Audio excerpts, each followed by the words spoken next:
혼자 빨아가는 거.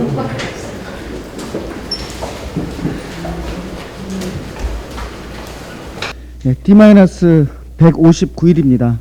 송영길 당대표의 속개 선언으로 더불어민주당 제62차 최고위원회의를 속개하겠습니다.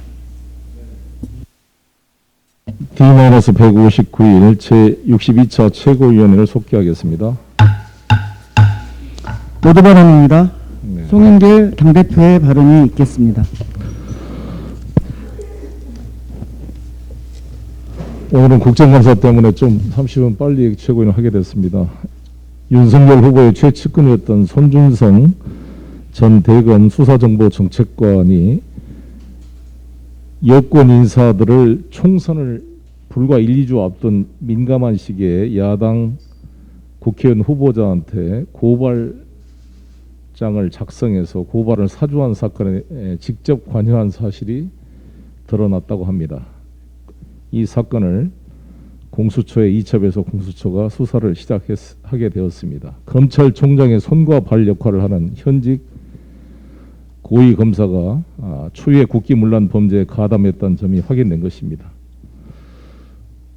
손준성 검사가 그동안 이를 부인해 왔는데 빨리 가서 이제 조사가 되면 나올 것입니다만, 손준성 검사같이 이 머리 좋은 젊은 이 검사가 이러한 행위가 범죄 행위라는 것을 몰랐을 리 없을 거라고 생각합니다. 현직 검사의 검찰총장의 핵심 오른팔이 선거를 앞둔 민감한 시기에 야당 국회의원 후보한테 시켜가지고 여권 인사들을 고발하라는 고발장을 만들어 준다는 것이 얼마나 큰 범죄 행위인지를 몰랐을 리 있겠습니까? 그런데 이게 윤석열 후보와 상관없이 손준성 검사가 무슨 동기로, 무슨 자기한테 뭐 돈을 받거나 이익이 온 것도 아닌데, 자기를 변론한 것도 아니고, 오히려 철저하게 윤석열 검찰총장의 장모나 부인이나 그 개인의 변론을 위한 이 고발장을 무슨 동기로 할 리가 있겠습니까? 이것은 누가 보더라도 윤석열 후보의 사전 공감이나 지시 없이는 손준성 검사가 자신이 검찰직을 쫓겨난 것은 물론이고 구속될 수 있는 이런 국기문란 범죄 행위를 본인 스스로의 판단으로 해야 될 동기와 이유가 하나도 없는 것입니다. 제가 일찍이 말한 것처럼 사전에 알았던 사후에 보고를 받았던 이것은 승계적 공모 공동 정범에 의심을 받을 수밖에 없는 일이다. 철저한 수사가 필요하다 이렇게 생각합니다. 더불어서 KBS도 한번 보도됐지만 윤우진 전 세무서장과 축산업자 유착관계, 모 스카이 72 골프장을 통한 이런 윤석열 후보에 대한 향접대 의혹 등에 대해서 철저한 수사가 필요합니다. 곽상도 의원, 박영수 전 특검, 김기동 전 검사장 등 화천대유 사건에 관련된 법원 고위직 인사들, 법조 출입 기자 김만배라는 사람과 연결된 이 법조 고위 인사들과 언론의 유착, 그리고 국민의힘 정치인들과 유착 관계에 철저한 수사가 필요하다고 생각합니다. 어제 우리 당 이규민 의원이 상고심인 대법원에서 벌금형 확정을 받고 의원직을 상실했습니다. 대단히 안타까운 일입니다. 언론에 보도된 것처럼 상대 후보가 바이크에 자동차 전용도로 통행이 가능하도록 법안을 발의했는데, 이것을 선거 공보물에 자동차 전용도로라고 하지 않고 고속도로라고 표현했다 그래서 허위사실로 돼서 300만 원 벌금형, 1심에는 무죄가 나왔습니다만 이게 항소심에서 300만 원 벌금형이 되었고, 이를 상고심이 확정을 했습니다. 이러한 기준으로 따르자면 서울시장 재보선에서 불리한 내용을 감추기 위해 사실과 다른 발언을 한 오세훈 시장도 이러한 기준에 벗어나기 어려울 것이라고 봅니다. 이처럼 말 하나 단 하나 때문에 수많은 국민들이 선출한 헌법기관인 국회의원직에 의원직이 상실되는 경우가 허다합니다. 그런데 이 고속도로라는 이 기사는 당시 언론들이 다 썼다 그럽니다. 상당한 언론사 말은 제가 직접 거명하지 않겠습니다만 다른 많은 언론사들이 대형 오토바이 고속도로 허용 법안 발의라는 제목으로 기사가 됐고 지금도 그 기사 검색이 가능합니다. 그렇다면 이러한 언론들의 책임은 어디로 가겠습니까? 가짜뉴스 피해 구제법이 필요한 이유가 바로 이런 것입니다. 제가 계속 강조했지만 우리 국회의원들은 선거운동 기간 중에 허위사실을 조금이라도 틀린 이야기를 해서 100만 원 이상이 되면 의원직을 상실하는데 그보다 훨씬 큰 영향력을 갖는 언론은 버젓이 가짜뉴스를 계속 보도하고도 아무런 책임을 제대로 지지 않는다는 것은 대단히 불공정한 일입니다. 저희 당은 이번에 언론중재법, 가짜뉴스 피해 구제를 주요 내용으로 하는 이 언론중재법 처리를 연기했습니다. 이것은 더 국민들이 피부로 느끼는 1인 미디어, 즉 유튜브 가짜뉴스 문제와 공영방송 지배구조 개선, 포털 공정화 등 신문법, 방송법, 정보통신망법과 함께 이 네 가지 법을 통과시키기 위한 수기 과정에 필요했기 때문에 했다는 말씀을 드리겠습니다. 일부 언론이 지적하듯이 언론 개혁이 물 건너간 것이 아니라 이제 다음 주에 18명으로 언론 미디어 제도 개선 특위를 여야가 함께 구성하기로 했습니다. 이걸 통해서 논의가 진전되길 바라겠습니다. 국민의힘에 촉구합니다. 이준석 대표님, 김기현 원내대표님. 1인 미디어 가짜뉴스 유튜브 피해는 본인들도 느끼고 있지 않습니까? 이것은 진보 보수의 문제가 아닙니다. 이 언론의 그런 잘못된 행위로 인한 피해 구제의 문제이기 때문에 이게 지금 과방위에서 야당 박성중 의원님께서 법안 소위위원장을 맡으면서 이 논의를 진전시키지 않아가지고 이 논의가 안 되고 있는 것입니다. 이제 여야 원내대표가 합의한 만큼 신속히 과방위에서 이 유튜브 가짜뉴스법이 논의가 되고 통과가 되어서 함께 언론중재법과 함께 처리될 수 있도록 야당의 적극적인 협력을 부탁드리겠습니다. 그리고 언론인들에게도 말씀드리고 싶습니다. 스스로 언론이라는 게 자신들의 잘못도 반성할 수 있어야지. 우리 여든 야당이든 정치권을 비판할 때 항상 내로남불이라고 언론이 지적하고 비판하면서 언론 스스로는 자기 잘못을 시정하려는 노력을 하지 않는다는 것은, 자기들만큼의 예외로 인정한다는 것은 저는 잘못된 태도고 언론의 신뢰성 있는 조치는 아니라고 생각합니다. 언론 역시 스스로의 자기 반성과 자기 개혁의 노력이 적극 필요하다는 점을 강조하고 싶습니다. 오늘부터 국정감사가 시작됩니다.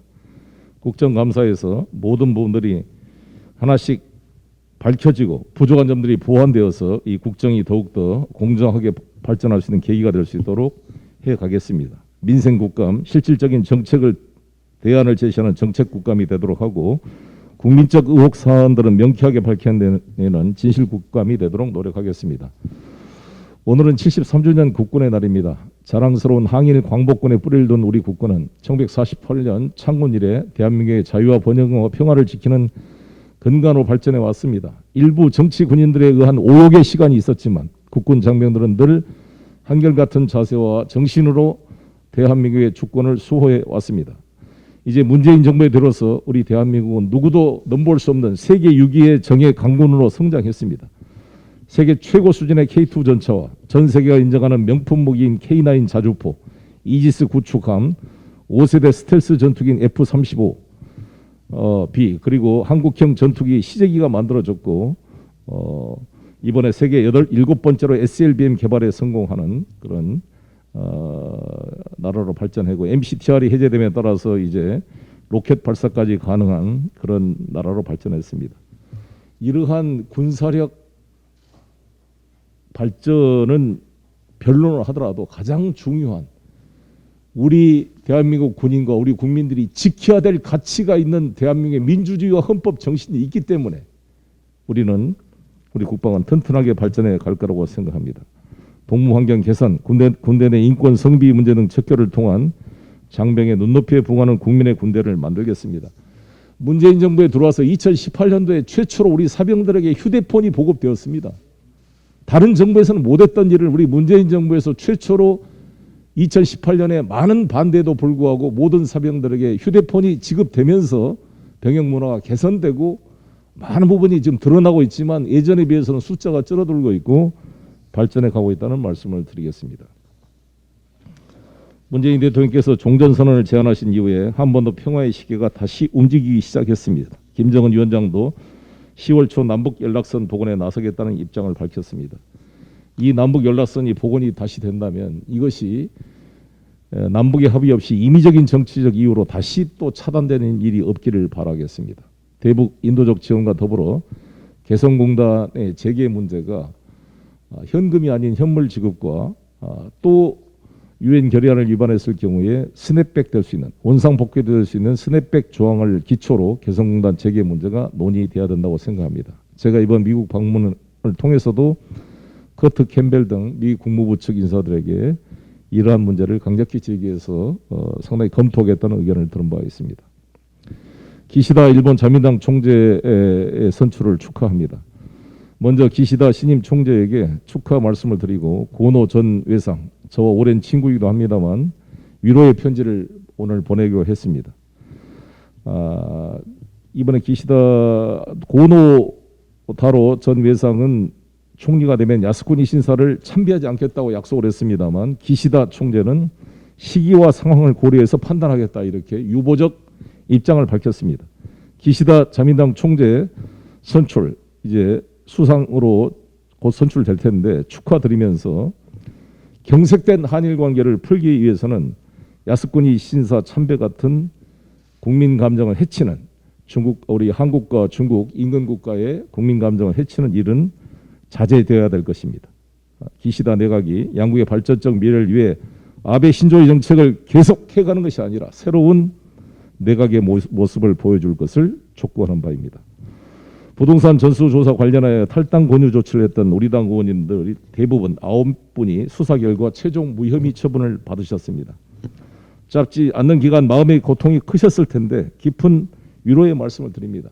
저희 민주당이 내로남불의 그런 따가운 시선을 벗기 위해서 우리 스스로가 결정하는 것이 아니라 수사기관의 판단을 통해서 다시 복당할 수 있도록 탈당 권유라는 초유의 조치를 취한 바 있습니다. 이러한 조치를 이해해 주시고 이 아픔을 감당해 주신 9분의 의원님들께 감사를 드리고 무혐의가 확정된 의원님들의 복당 절차를 최대한 신속하게 밟아 나가도록 하겠습니다. 수사당국은 남은 사안들에 대해서도 조속히 수사에서 결론을 내줄 것을 촉구하는 바입니다. 이상입니다. 네, 다음은 김용민 최고위원의 발언이 있겠습니다. 네, 고발 사주 사건에 대해 대검 수사정보정책관실의 조직적 개입이 확인되고 있는 것 같습니다. 이 사건을 수사 중인 서울중앙지검이 어제 손준성 전 대검 수사정보정책관과 후배 검사 2명의 관여 사실을 확인하고 공수처에 사건을 이첩했습니다. 이 후배 검사들 중 한 명은 지난해 라임 사태의 핵심 인물인 김봉현 전 회장의 검사 술접대 사건에 연루돼서 징계를 받은 검사이고, 다른 한 명은 윤석열 후보의 판사사찰 문건 작성에 대한 징계 결정문에 판사사찰 문건을 작성했다라고 언급된 검사입니다. 검찰은 그동안 검사의 범죄 혐의를 공수처로 이첩하는 것에 대해서 매우 소극적인 입장이었습니다. 혐의가 구체적으로 인정될 정도가 아니면 이첩하지 않겠다라는 취지로 입장을 밝혀왔습니다. 그렇기에 이번 공수처 이첩은 검찰이 손준성 검사나 후배 검사들의 범죄 혐의 입증에 자신이 있다라고 생각한 것으로 보입니다. 특히 검찰은 3명의 검사가 조직적으로 개입한 사건으로 판단하고 있다고 보아야 할 것입니다. 이처럼 대검 수사정보정책관실의 조직적 개입이 확인된다면 당시 검찰총장이었던 윤석열이 책임에서 자유로울 수 없습니다. 총장의 핵심 참모이자 수석과 같은 수사정보정책관실이 조직적으로 총장을 위한 범죄를 저지르면서 총장이 전혀 모른다라는 것은 이치에 맞지 않습니다. 한편 검찰은 어제 공수처에 사건을 이첩하면서 위법한 정보 수집, 사찰 의혹 등에 대해서는 계속 수사를 하겠다는 입장을 밝혔습니다. 고발 사주 사건의 새로운 몸통은 불법 사찰일 것입니다. 판사 사찰도 죄책감 없이 했던 윤석열의 대검이 누구인들 사찰하지 않았을까 싶은 생각이 드는 것은 결코 우연이 아닐 것입니다. 나아가 수사정보정책관실이 윤석열 전 총장의 배우자 김건희 씨 사건, 장모 사건, 그리고 검언유착 의혹 사건 등에 대한 방어 논리를 만드는 데 동원되었다는 증언도 나오고 있습니다. 이런 상황을 종합하면 윤석열 전 총장은 검찰을 사유하고 이를 통해 본인의 대선을 준비해온 최악의 총장이었다고 할 것입니다. 반드시 범죄를 처단해 다시는 이런 공직자가 나오지 않도록 해야 할 것입니다. 한편 화천대유와 윤석열 부친의 연희동 주택이 연결되었다는 의혹들이 계속 보도되고 있습니다. 윤석열 후보는 부인하고 있으나 수상하다는 의혹이 끊이지 않고 있습니다. 주택을 구입한 사람인 화천대유 대주주 김만배의 누나이자 천화동인 3호 사내이사인 김명옥 씨가 해당 집을 개를 키우기 위해서 구입했다라는 보도가 있었습니다. 그러나 해당 주택을 구입하면서 제출한 자금 조달 및 입주 계획서에 의하면 본인 입주가 아니라 임대를 하겠다라고 기재한 것으로 밝혀졌다고 합니다. 어디까지가 진실이고 어디부터가 거짓인지 헷갈리는 상황입니다. 윤석열 후보는 본인을 중심으로 한 의혹들에 대해 국민 앞에 진상을 철저하게 밝히고 잘못이 있다면 법의 심판을 겸허하게 받아들여야 할 것입니다. 이상입니다. 네, 다음은 강병원 최고위원의 발언이 있겠습니다. 윤석열 총장의 신복 중에 신복이었습니다. 손준성 검사의 고발 사주 관여 의혹이 확인돼 공수처에 이첩됐습니다. 윤석열 씨는 뭐라고 얘기를 할까요? 윤석열 검찰이 범죄와 모략의 소굴이자 정치 공작과 민의 왜곡의 아지트였음이 드러난 것입니다. 국민이 부여한 검찰권을 제멋대로 사유화해 추악한 총선 개입을 자행한 검찰 쿠데타의 퍼즐이 이미 맞춰진 것입니다. 총장 윤석열이 정점이었고 신복 손준성 검사를 포함해 현직 검사 3인은 민주주의 파괴 공작의 최일선을 담당했습니다. 고발장 전달에 일체 관여한 적 없다던 송 검사의 변명은 나쁘끄러운 윤석열 지키기 작전에 불과했습니다. 자신이 이끌던 조직이 부패한 공작과 협잡의 주역으로 지목되는 지경에 이르렀습니다. 국기문란, 선거 개입, 민주주의 파괴, 정치 공작을 했던 것입니다. 그러나 윤 후보는 매번 정황일 뿐이다. 위협한 지시는 없었다면서 고장난 라디오 같은 소리만 하고 있습니다. 오죽하면 국민 여러분께서 그때그때 대답이라도 다른 AI 챗봇이 윤석열보다 100배는 낫겠다고 하시겠습니까? 윤석열 후보는 얼마 전 한 예능 프로그램에 출연해 권력자의 위법을 제대로 처리 안 하면 국민에게 법을 지키라고 할 수 없고 사회가 혼란에 빠진다고 말했습니다. 그 말을 자신에게 한번 돌려보십시오. 그 권력자의 자신은, 가족은, 측근은 예외입니까? 이 내로남불이 정녕 부끄럽지 않습니까? 윤 후보가 그토록 강조했던 공정이 자신과 측근들의 끔찍한 민낯을 가리기 위한 가면이었다는 사실을 국민이 알고 있습니다.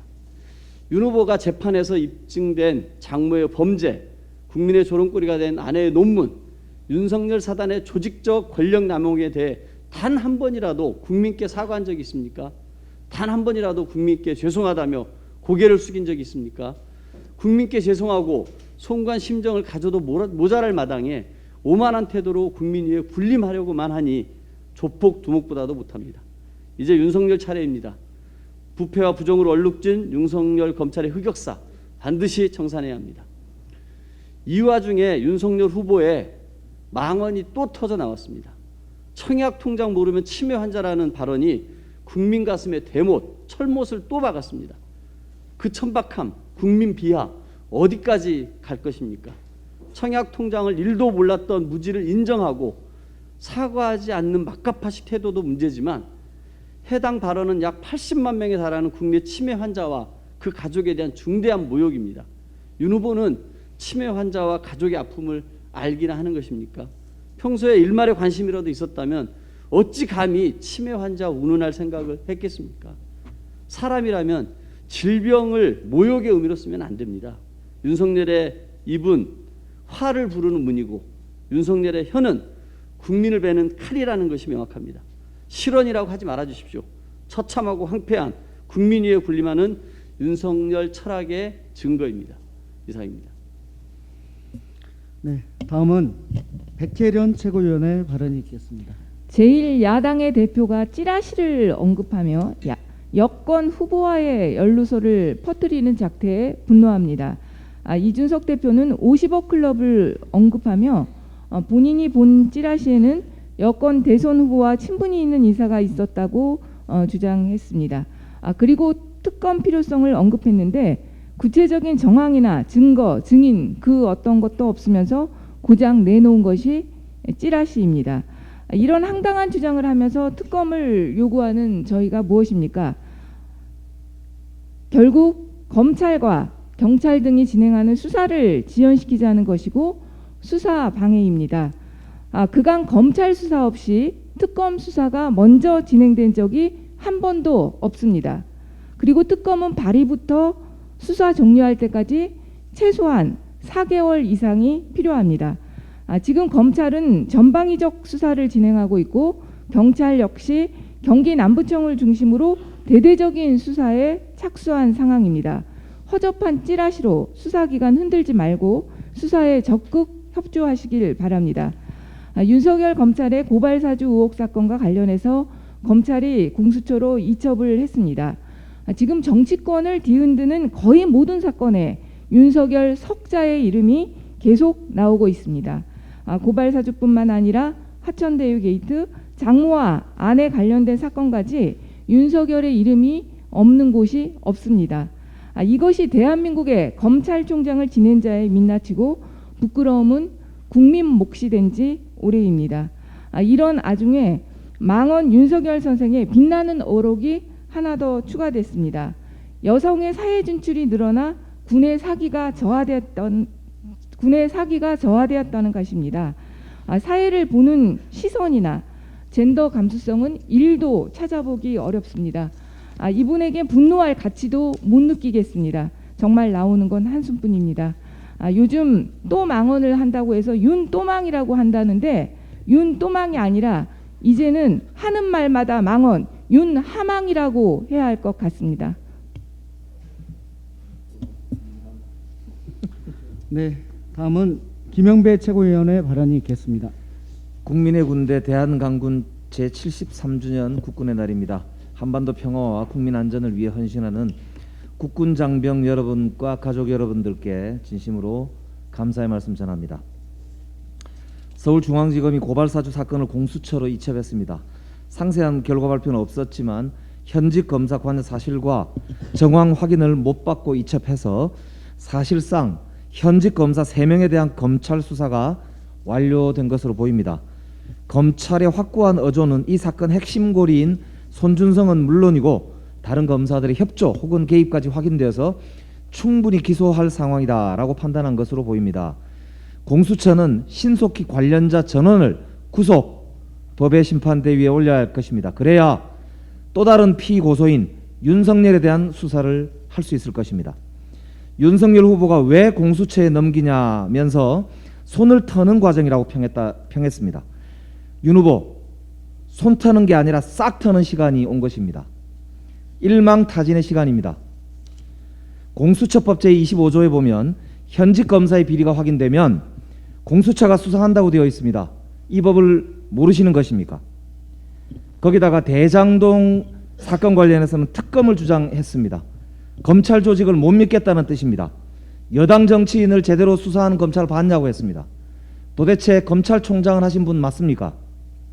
윤석열 후보에게 충고합니다. 검찰의 시간은 이제 끝났습니다. 국민의 검찰개혁이 빛나는 시간, 공수처의 시간입니다.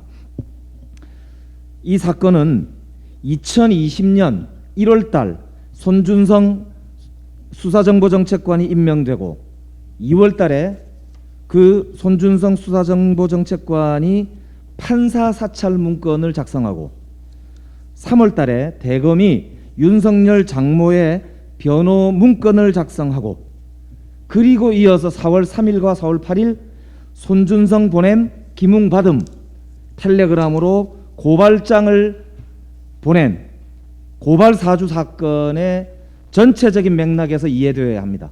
이 모든 사건의 정점에는 당연히 윤석열 총장이 있을 수밖에 없다라고 하는 것을 분명히 국민들은 의심하고 할 수밖에 없습니다. 한편 고발 사주 사건의 또 다른 당사자인 국민의힘은 정당의 존재 자체를 상실했습니다.